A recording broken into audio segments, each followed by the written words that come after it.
Nuostabūs įspūdžiai iš tiesų labai sukelia didelį susižavėjimą. Buvo visada labai smalsu, kur vyksta Europos patys svarbiausi sprendimai priimami ir sužinojau labai daug iš tiesų. Na, jam palinkėčiau kantrybės, nes, kaip suprantu, dirbti su tokiamis didelėmis komandomis ir spręsti tokius svarbius klausimus, tai yra labai sunkus darbas. Vienareikšmiškai labai sužavėjo jo valia turbūt, nes šitie kelionių patirti savo darbo grafiką turbūt ne kiekvienas mes galėtume. Kaip žmonės sako, jie ten nieko neveikia, sėdi, tai iš tiesų sužinojom, kad tai yra be galo sunki darbinė patirtis ir ne kiekvienam.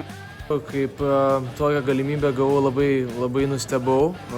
Aišku, suabejau keliauti kelionę autobusus, bet aišku, aplankant visas istorinės visokias vietas, tas pats dabar, kai randamės Europos parlamente, iš tikrųjų, ta visa kelionė autobusu tikrai atsiperka ir pačiom geriausiam nuotaikam čia atvykom. Labai didingas pastatas, turintis istoriją ir šiame pastate vyksta labai daug svarbių sprendimų, tad patys geriausi įspūdžiai. Pro parlamentą pirmą kartą.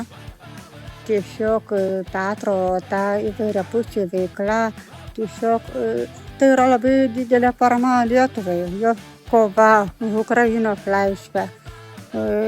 Visi kiti dalykai tai yra tiesiog labai svarbu mūsų Lietuvai.